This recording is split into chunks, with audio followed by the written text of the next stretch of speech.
नमस्कार मित्रों, मैं राजकुमार। और अभी हम चर्चा कर रहे हैं कृषि। अभी जो वर्तमान में जो खेती हो रही है, धान का जो रोपाई का कार्यक्रम चल रहा है, ऐसी स्थिति में जो है बारिश नहीं हो रही है। 15 जून से लेकर के 15 जुलाई तक जो धान की रोपाई होती है, ऐसा कहा जाता है, वैज्ञानिकों का मानना है कि इन दिनों में जो रोपाई होती है तो उपज जो है अच्छा होता है। सही बात। और जैसे जैसे समय जो है ज़्यादा लगता है तो उस हिसाब से उत्पादन में कमी आती है। क्योंकि हम अपने मशरूम शॉप पर बैठे हुए हैं, ये गांव का शॉप है, ये गांव की दुकानें हैं, तो अक्सर जो किसान ही आते हैं, किसान के बीच ही हम लोग घिरे हुए हैं।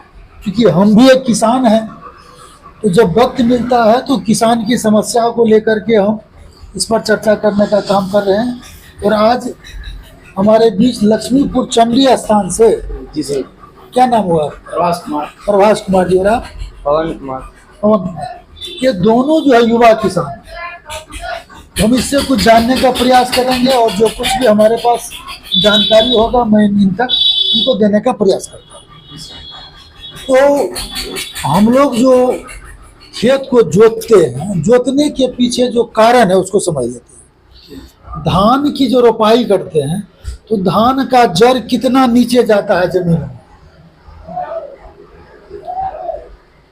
कितना नीचे जाता है धान का जड़? कितना जाएगा? 2 से 2.5 इंची, 3 इंची। तो 3 इंची तक जो है धान का जो है जड़ रूट लगता है। तो 3 इंच के लेयर तक जो खाद मिलेगा उसको, जड़ तक जो पहुंचेगा वही ना पौधा खींचेगा। सही बात है। और 3 इंच के नीचे जो चला जाएगा उसको तो नहीं मिलेगा खाना, तो जमीन के नीचे में बच जाता है। ठीक, तो धान हो या गेहूं हो, फिर तो 3 इंच से नीचे, चूंकि हम लोग धान की जो खेती करते हैं तो उसमें जो है पानी का लेयर जो है ज्यादा लगाते हैं। तो पानी तो जहां तक जो है खेत ढीला है वहां तक जाएगा। कल्टी से जब हम लोग जुताई करते हैं तो 7 से 8 इंच तक जो जुताई होती है, और 3 इंच तक ही जो है हम लोग फसल जो है वो लेता है। तो बाकी 3 इंच का जो खाद चला गया नीचे में, वो फसल को लगा नहीं। तो हमको क्या करना चाहिए कि खेत की जो जुताई करें तो प्रथम जुताई हम लोग गाढ़ी जुताई करें, कल्टी से जुताई करें। वो जो 7 से 8 इंची कल्टी करता है, मतलब मिट्टी को पलट देता है। तो नीचे का मिट्टी ऊपर चला गया, ऊपर का मिट्टी नीचे चला जाता है। एक कारण तो ये हो गया कि वो नीचे जो खाद है ऊपर चला गया, ऊपर में जो खाद है वो नीचे चला गया। एक कारण को समझना। दूसरा चीज उसमें क्या समझना हमको है, उसमें यह समझना कि ऊपर के लेयर में जो खर पतवार रह जाता है वो तो 7 इंची, 4 इंची, 5 इंची नीचे चला जाएगा। तो वो खर पतवार जो है सड़ जाएगा, उससे खाद बनेगा। तो ये पहली जुताई जो होना चाहिए हमारा, कितना होना चाहिए? गहरी जुताई होनी चाहिए। उसके बाद 10 दिन 15 दिन के बाद हल्की जुताई रोटावेटर से हम लोग करते हैं। फिर तीसरी जुताई कर लेते हैं। तो कम से कम 3 जुताई करके आप जो है फसल को लगाइए। जमीन जब ढीला होगा तो तबे ना ब्योन करेगा। ये समझना जरूरी है। अब इसमें 2-3 चीज जो समस्या आती है, एक तो इसकी जानकारी हमारे किसानों को नहीं है। अब जोत की जमीन जब हम लोग खेत की जुताई करने जाते हैं, सबसे बड़ी समस्या आती है 12-13 टका जो है बीघा लेता है ट्रैक्टर वाला, नहीं लेता है। तो 3 बार जब जुताई करेंगे तो भारतीय 3600 टका। समझने की बात है, 3600 टका 1 बीघा में जोत करेंगे तब लगेगा। पहला चीज, खेत में जो धान रोपते हैं तो पानी देते हैं हम लोग। अब पानी का संसाधन जो है नहीं, नहर काम नहीं कर रहा है, सिंचाई के लिए जो व्यवस्था सरकार का है, खेत में पोल नहीं गया है, बिजली नहीं गई है, तो ये सारी समस्या रही है ना। इसको सरकार को चाहिए याद। तो अभी जो हम लोग देखते हैं कि 1 बीघा में कितना समय लगता है सिंचाई करने में? लगभग 10 घंटा लगता है। वो जो अथी वाला जो है, वो जो पटाने वाला जो है, क्या दर लेता है? हाँ, क्या दर लेता है? 500 बीघा 100 रुपये घंटा लेता है। 100 रुपये, कहीं 120 रुपये ऐसा है। तो मान ली 10 घंटा का 1000 रुपया हो गया। तो 1000 रुपया ये हो गया, और उधर कितना हो गया? भारतीय 3600 रुपया, तो 4600 टका, अप्रोक्स 5000 तो लग गया आपको ना। फिर लेबर को दीजिए आप, लेबर कितना रोपता है? 10 से 1 कट्ठा। 1 बीघा में जो कितना लेबर लगता है? 15। एक लेबर जो कितना पैसा लेता है? 200। 200 रुपया, तो 3000 टका हो गया। तो कितना हो गया? 5 दिन। हमको समझने की जरूरत ये है, 1 बीघा में 8000 रुपये केवल रोपने में धान में खर्च है। जब हम धान को लगा देते हैं तब इसमें हमने खाद नहीं जोड़ा है, बीज भी नहीं। बीज का भी दाम नहीं जोड़ा है ना। तो 8000 रुपया जब किसान को लग जाता है तब औसत जो है किसान को कितना उपज आता है भाई? खाद की मैं बात छोड़ दिया, 15 से 20 मन। हाँ।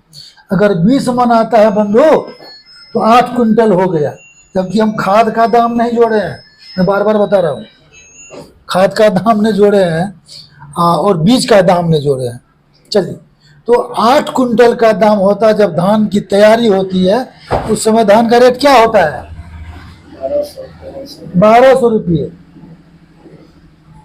8 गुना 12 कितना हो गया? 9600। 9000 10,000 टका। बंधु बताइए कि 9 से 10,000 रुपये हमको लगा और 3 से 3.5 4 महीना में हमको उतना ही पैसा हमको प्राप्त होता है। क्या किसान किसानगिरी करेगा? नहीं करेगा।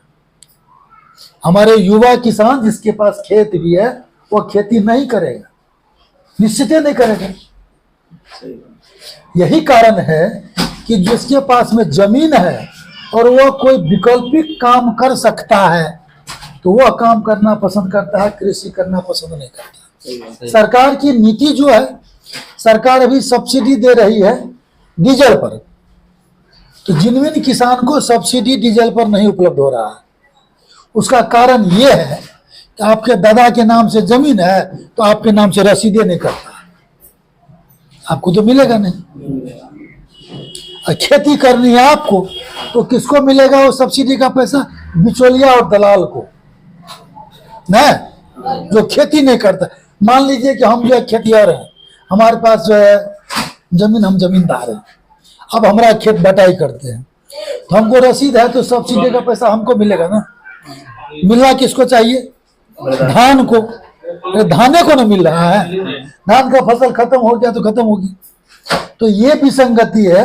हम निवेदन करना चाहेंगे कृषि विभाग से और कृषि के जो ऑफिसर्स हैं, पदाधिकारी हैं, बीओ साहब या जो भी लोग हैं, इनको जो है इस ओर देखने की चीजें हैं और गौर फरमाने की चीजें हैं।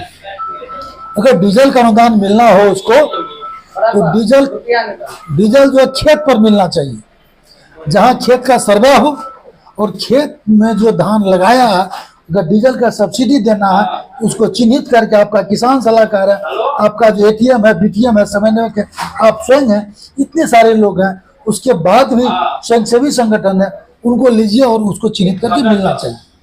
तभी किसानगिरी में हमारे युवा आए। तो सरकार की नीति है। दूसरी बात, जो बिजली की व्यवस्थाएं हैं, मोटर से जो संचालित होने वाली चीजें हैं, उनके लिए बिजली विभाग को भी चाहिए कि बिजली विभाग जो है हर खेत तक जो पोल पहुंचाने का और लाइन पहुंचाने का काम जितना जल्दी हो सके उतना कम हमारे युवा का पलायन कृषि से होगा। तीसरी और महत्वपूर्ण चीजें जो है वो ये है कि कृषि में जो हमारे कृषि विज्ञान केंद्र है मधेपुरा में, उनसे भी मैं निवेदन करना चाहूँगा, बढ़िया वैज्ञानिक से। आप अगर मेरी वीडियो को देख रहे हैं तो आपका जो चौपाल सिस्टम होता है, कार्यक्रम होता है, आपके कुमारखंड में चौपाल लगता है कभी? नहीं लगना चाहिए, नहीं लगना चाहिए? चाहिए। और मंथली शेड्यूल आपका है, 12 महीने का कैलेंडर बनता है, तो किसानों के बीच जाना चाहिए। और केवीके के द्वारा जो फैसिलिटी मिलती है लोगों को, किसानों को, वो मिलना चाहिए। तो हम उनको भी कहना चाहेंगे निश्चित रूप से इस ढंग का कार्यक्रम अगर आपका चल रहा है तो उसको आम किसान तक पहुंचाने की जरूरत है। केवल आइए, खाना पूरी कीजिए, चाय पीजिए, पिलाइए, चले जाइए। अगर ऐसा करते हैं यह गुनाह है किसानों के लिए, जो धोखाधड़ी है, इसको ठीक किया जाए। अगर नहीं करते हैं तो उचित किसानों तक पहुंचने के लिए उनका संसाधन, उनकी समस्याओं का निदान करने का काम करना चाहिए। तीसरी चीज है, अब मैं चर्चा करना चाहूंगा आपको कि कृषि उन्नत कैसे हो सकता है अगर सरकार हमें व्यवस्था नहीं दे। दूसरी चीज ये है कि ड्रिप इरिगेशन और स्प्रिंकलर के बारे में आप लोग नाम सुने हैं, नहीं सुने हैं ना। मैं उद्यान विभाग से भी कहना चाहूंगा, एडीए साहब से मैं मतलब कहना चाहूंगा, अगर आप मेरी वीडियो को देख रहे हैं तो श्रीमान आपसे निवेदन है क्रमबद्ध कि कम से कम लोगों में अवेयरनेस करने के लिए आप स्वयं आइए क्षेत्र में और लोगों से मिलिए।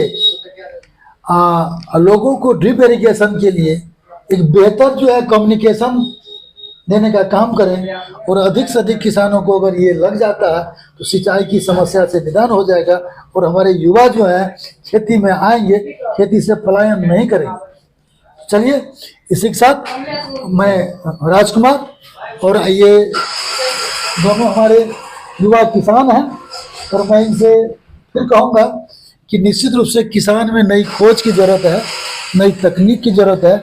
अगर नई तकनीक और खोज होगा तो चूँकि ये वीडियो बहुत लंबा हो गया है तो मैं अगले वीडियो में उन चीज़ों पर मैं चर्चा करूँगा इन्हीं के साथ। तो इसी का मैं राजकुमार, इस चैनल को लाइक कीजिए, सब्सक्राइब कीजिए, बेल आइकन को दबाइए और अपना जो बहुमूल्य मत निश्चित रूप से दीजिए। जय हिंद, जय कृषि, जय।